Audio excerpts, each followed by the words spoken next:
Je donne maintenant la parole à son Excellence Abdoulaye Maïga, vice-premier ministre, ministre d'État, ministre de l'administration territoriale et de la décentralisation du Mali.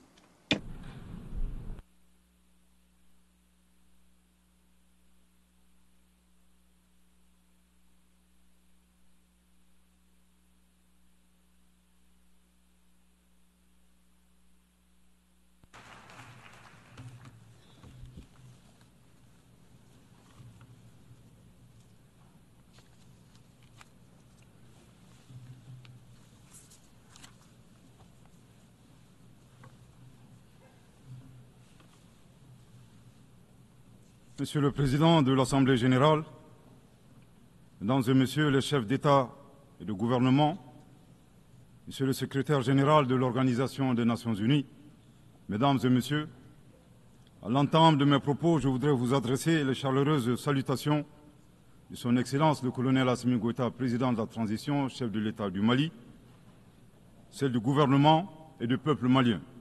Je voudrais ensuite vous adresser, Monsieur le Président, les chaleureuses félicitations de la délégation malienne pour votre brillante élection à la présidence de la 79e session de l'Assemblée générale.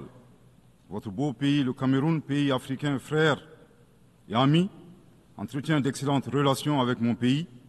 Vous pouvez compter sur le soutien total du Mali dans l'accomplissement réussi de votre mandat. Je saisis également cette occasion pour féliciter votre prédécesseur, l'ambassadeur Denis Francis de Trinidad et Tobago, pour la manière remarquable avec laquelle il a conduit les travaux de la 78e session de l'Assemblée générale. Enfin, permettez-moi de réitérer à Monsieur le secrétaire général de l'ONU, Monsieur Antonio Guterres, nos encouragements à poursuivre les efforts pour la réalisation des nobles objectifs de notre organisation commune. Monsieur le Président, le 26 juin 1945, en signant la Charte des Nations unies à San Francisco, les peuples se sont résolument engagés, je cite, à préserver les générations futures du fléau de la guerre qui, 2 fois en l'espace d'une vie humaine, a infligé à l'humanité d'indicibles souffrances. Fin de citation. Aujourd'hui, l'occasion nous est offerte de nous prononcer sur le thème suivant, ne laisser personne de côté, agir ensemble pour la promotion de la paix, du développement durable et de la dignité humaine pour les générations présentes et futures. Le choix de ce thème qui intervient 79 ans après la signature de la Charte des Nations unies est-il un pur hasard ou le résultat d'une construction mentale? Nous l'ignorons.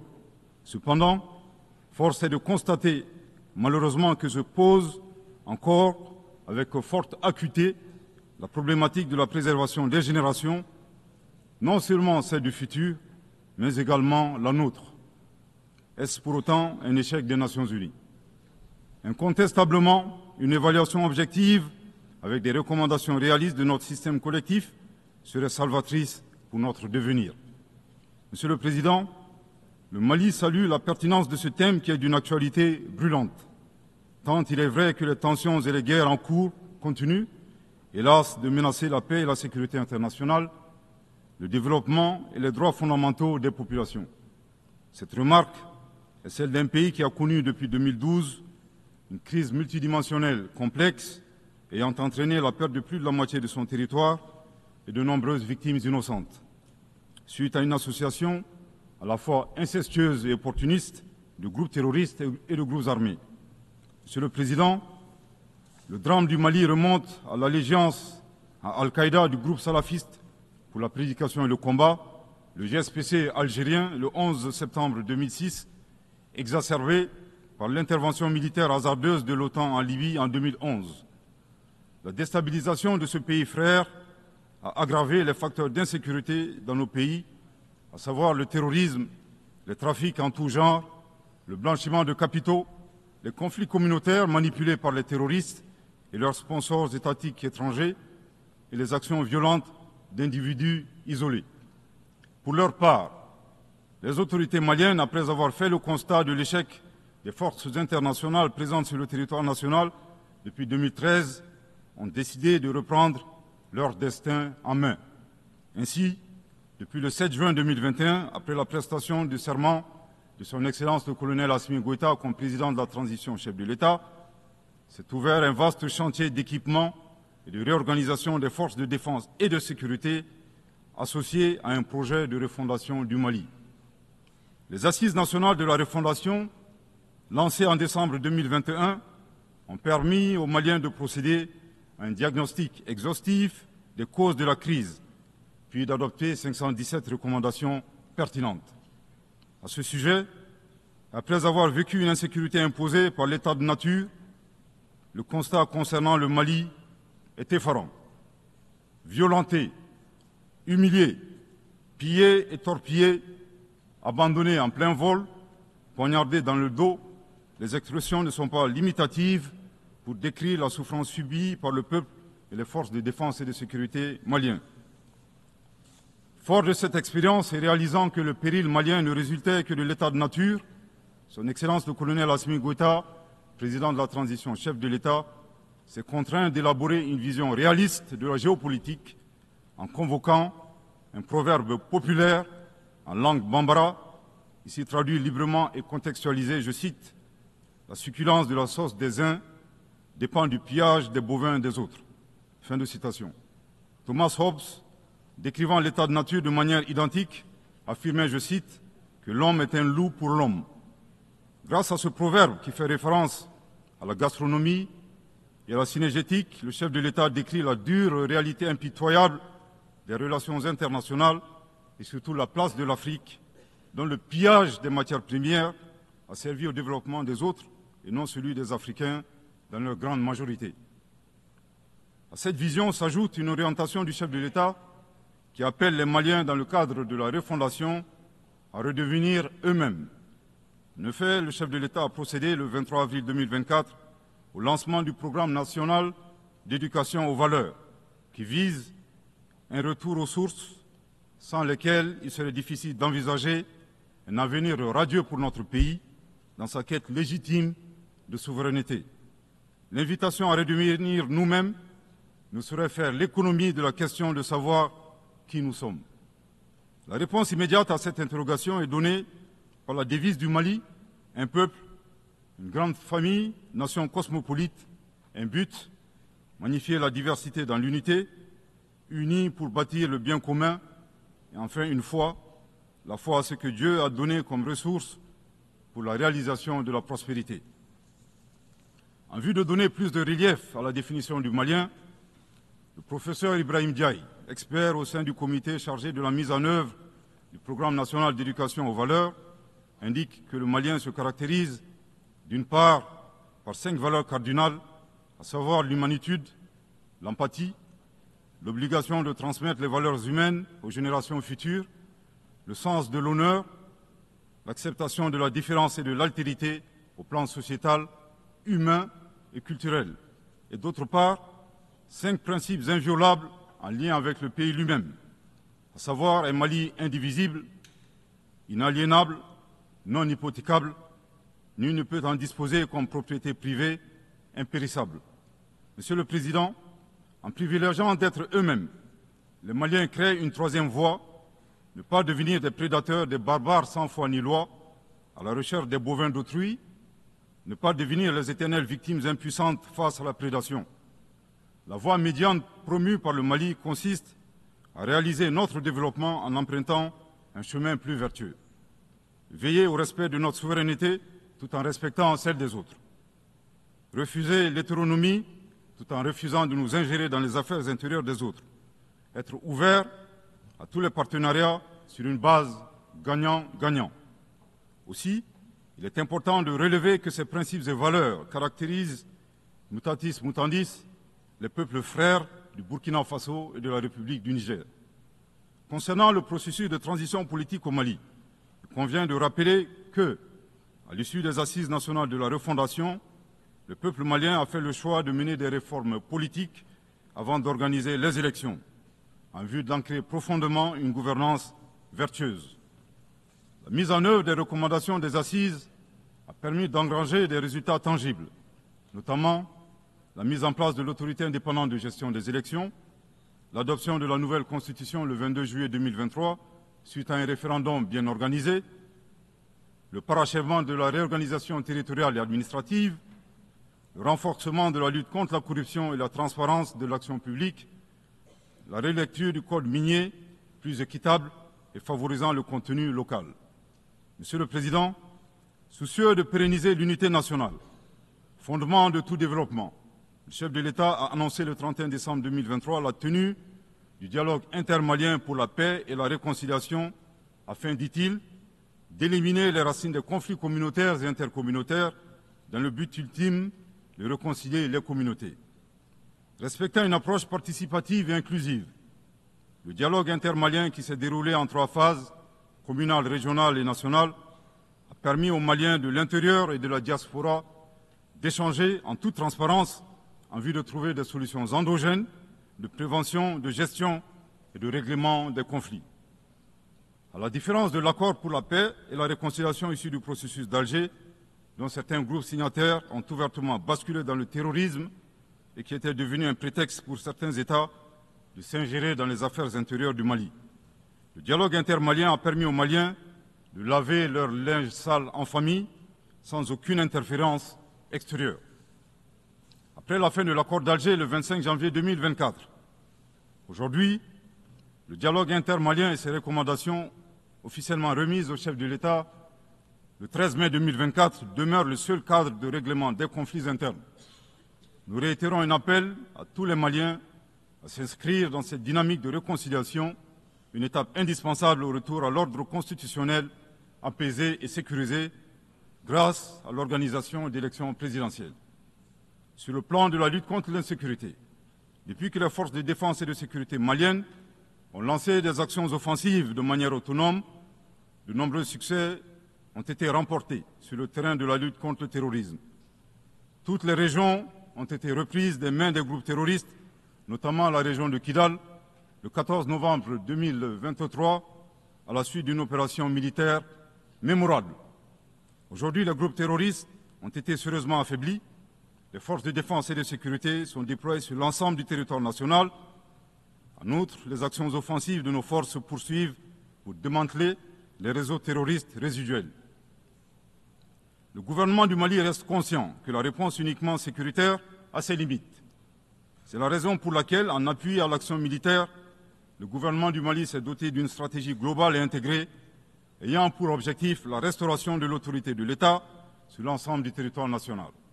Elle comprend des mesures politiques, administratives, de développement économique et social, y compris le dialogue avec les groupes armés et la fourniture des services sociaux de base à nos braves populations. En dépit de ces résultats fort appréciables, ces groupes criminels gardent encore une certaine capacité de nuisance dans leur tentative désespérée de porter atteinte à notre intégrité territoriale et de terroriser nos populations. Avec, et je me dois de le déplorer du haut de cette tribune, le soutien de sponsors étatiques étrangers. Les sponsors étatiques étrangers.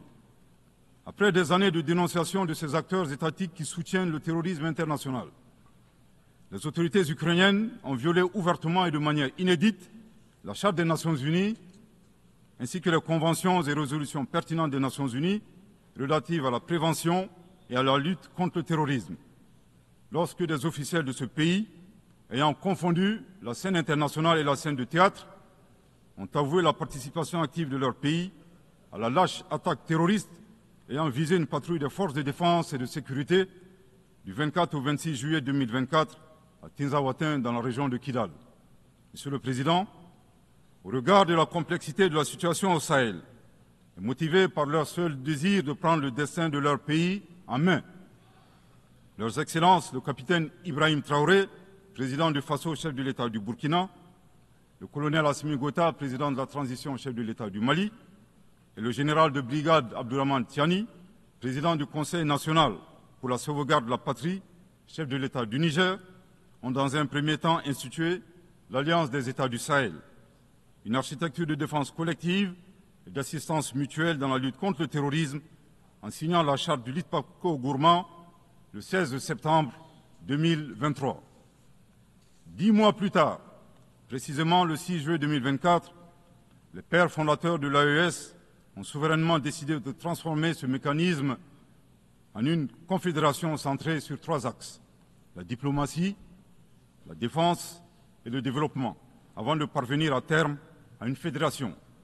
En si peu de temps, des résultats édifiants ont pu être obtenus dans la lutte contre le terrorisme grâce à la mutualisation des moyens de défense, des opérations militaires conjointement menées et un engagement sans faille à éradiquer le terrorisme.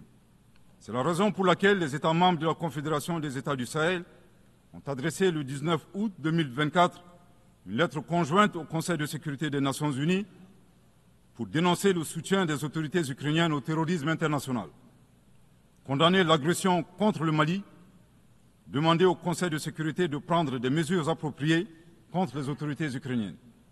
Soit dit en passant, qu'il me soit permis de rappeler que ce nouvel envoi de lettres intervient pendant que le Mali attend encore la suite réservée à une précédente lettre de saisine du Conseil de sécurité des Nations Unies en date du 15 août 2022 afin d'exposer les actes d'agression français à son encontre ainsi que leur implication dans la promotion des 3 formes de terrorisme au Sahel, à savoir le terrorisme armé, le terrorisme économique et le terrorisme médiatique.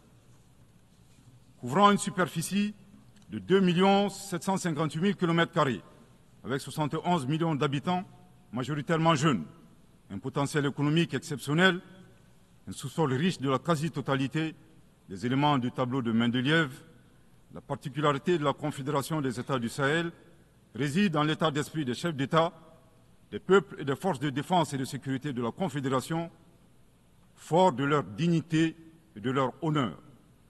Motivés plus que jamais par le sang versé des leurs, décidés à combattre le terrorisme sous toutes ses formes et honorer la mémoire des victimes, civiles comme militaires, sahéliennes comme étrangères, de la barbarie, déterminés à défendre l'intégrité de leurs terres et assurer leur prospérité de manière pacifique. Comme le stipule le préambule de la charte du Liptako-Gourmand, qui fait référence à plusieurs organisations internationales, notamment la CEDEAO et les valeurs universelles. Au Seigneur de la guerre et du chaos, avec l'aide de Dieu, nous triompherons encore et toujours de vos œuvres funestes et diaboliques. Curieusement, depuis la création de l'AES, nous avons été surpris par l'hostilité farouche avec laquelle elle a été accueillie, en particulier par certains responsables de la CEDEAO, aux ordres d'entités impérialistes et néocoloniales. Le reste de l'histoire est connu. Amadou Hampâté-Bâ disait, je cite, « À trop vouloir jeter une grenouille qui vous dégoûte, elle finit par tomber dans une bonne mare. » Fin de citation. La Confédération des États du Sahel est ouverte à tous les investisseurs, à condition que le partenariat profite aux populations sahéliennes et à la condition de respecter la souveraineté des États.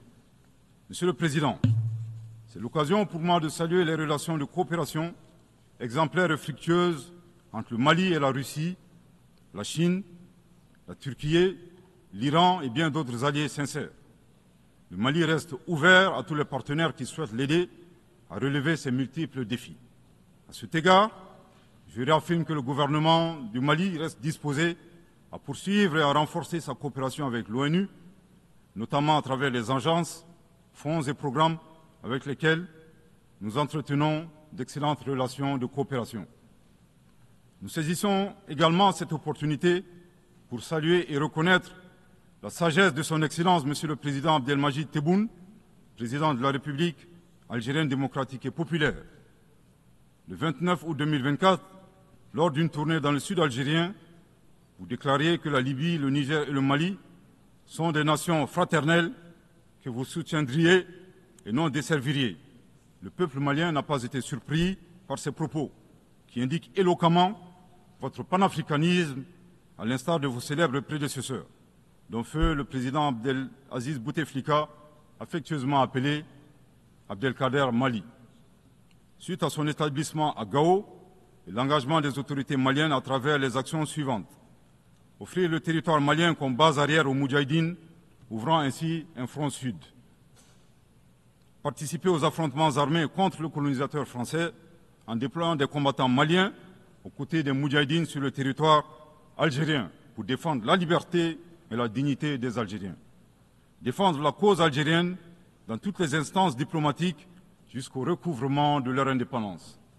Cependant, il est de notre devoir d'appeler votre haute attention sur les propos incongrus de vos collaborateurs, allant à contresens de votre souhait de promouvoir des relations harmonieuses avec vos voisins dans le Mali.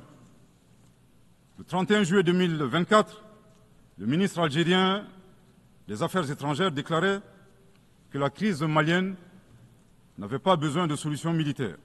C'était un conflit entre frères. La solution ne peut être que politique. Au sujet de l'accord d'Alger, il a affirmé qu'il avait été bénéfique pour le Mali et avait préservé la souveraineté et l'intégrité territoriale du Mali. S'en départir par conséquent aura un impact négatif sur tous les acquis. En outre, le 26 août 2024, votre représentant permanent auprès des Nations Unies a déclaré, je cite, « Ce matin, j'ai appris par les médias qu'un drone a effectué une frappe dans le nord du Mali, tuant une vingtaine de civils. Ceux qui appuient sur la manette de ce drone n'ont de compte à rendre à personne sur ces frappes. » Fin de citation. De l'analyse des propos du premier, nous constatons une grave ingérence dans les affaires intérieures du Mali. En effet, la nature de la solution déployée par les autorités maliennes ne concerne que les Maliens. Depuis la fin de l'accord d'Alger, le 25 janvier 2024, les Maliens n'expriment qu'un seul vœu le concernant, que son âme repose en paix. Monsieur le ministre des Affaires étrangères, l'accord est bien et bel mort, vos incantations ne serviront pas à le ressusciter.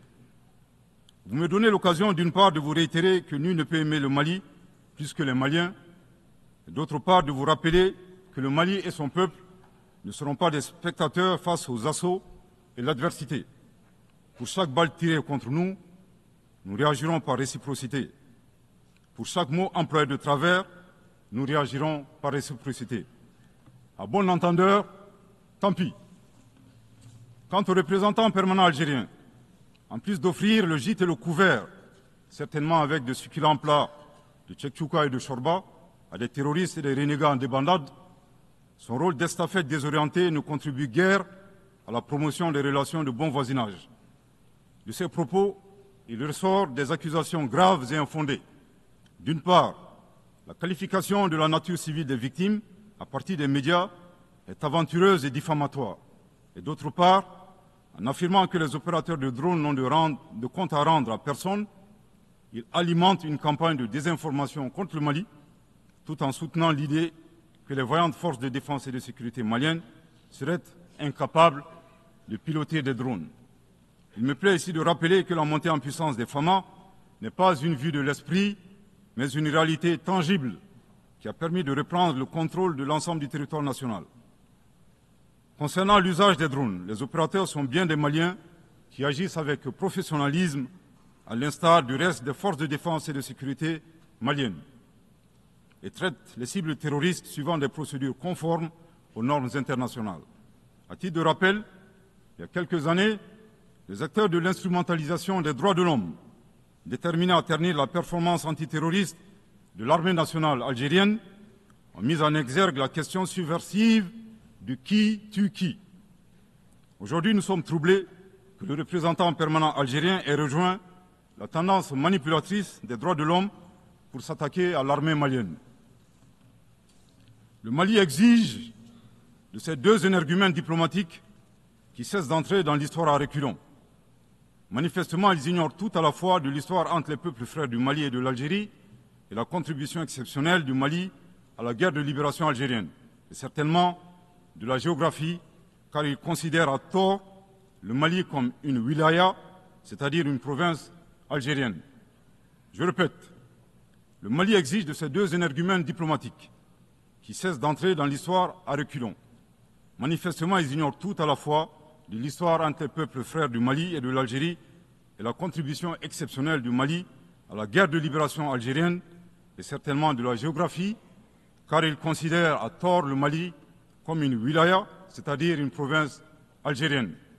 Je répète pour une dernière fois, le Mali exige de ces deux énergumènes diplomatiques qui cessent d'entrer dans l'histoire à reculons. Manifestement, ils ignorent tout à la fois de l'histoire entre les peuples frères du Mali et de l'Algérie et la contribution exceptionnelle du Mali à la guerre de libération algérienne et certainement de la géographie, car ils considèrent à tort le Mali comme une wilaya, c'est-à-dire une province algérienne. Monsieur le Président, Sur la situation régionale et internationale, le Mali reste très attentif au développement en cours en Afrique et dans le reste du monde. Ainsi sommes-nous préoccupés par le niveau de violence au Moyen-Orient, notamment dans les territoires palestiniens occupés. Le peuple malien réaffirme son soutien au peuple palestinien frère dans sa lutte légitime pour l'autodétermination. Le gouvernement du Mali réitère son appui à la solution à deux États, Israël et la Palestine, vivant côte à côte, en paix et en sécurité, à l'intérieur de frontières sûres et internationalement reconnues.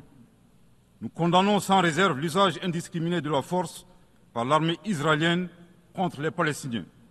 Au plan humanitaire, le Mali est préoccupé par la situation précaire des millions de réfugiés et de déplacés internes dans le monde, du fait des conflits armés, des catastrophes naturelles et des changements climatiques.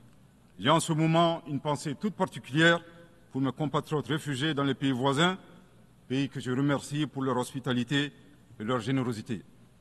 Je voudrais les assurer que le gouvernement malien ne ménagera aucun effort pour continuer à les assister et pour créer les conditions leur permettant de rentrer dignement et en toute sécurité dans leur localité d'origine. Les multiples défis à la paix et à la sécurité internationale appellent à la réforme de l'architecture dédiée des Nations Unies. Dans la même veine, le Mali continue de plaider pour la réforme de la gouvernance mondiale politique, économique et financière afin de créer les conditions optimales et justes du développement de nos pays. Dans cette dynamique, le Mali continue de plaider pour la réforme des institutions financières internationales comme la Banque mondiale et le Fonds monétaire international. De même, nous saluons les modèles alternatifs et crédibles tels que les BRICS. Les changements climatiques constituent également une menace réelle pour les générations présentes et futures. Nous devons avoir le courage de sortir du dogmatisme ambiant et des jeux d'intérêts étroits concernant cette problématique.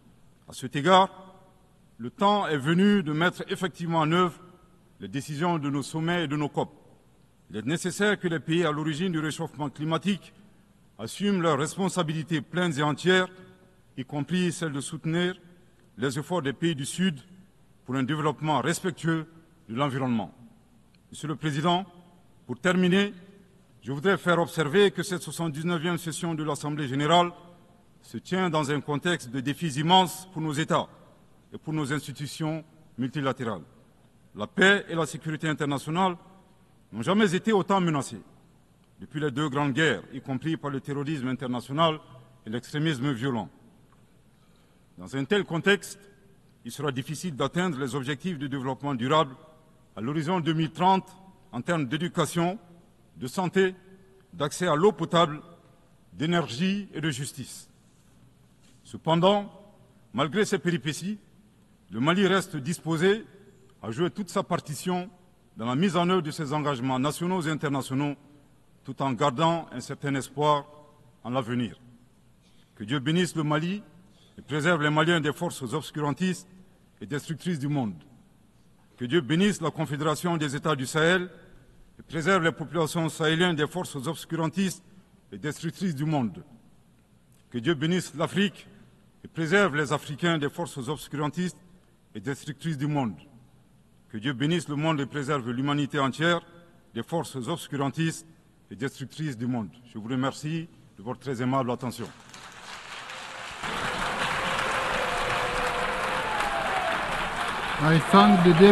Je remercie Monsieur le vice-premier ministre, ministre d'État, ministre de l'administration territoriale et de la décentralisation du Mali.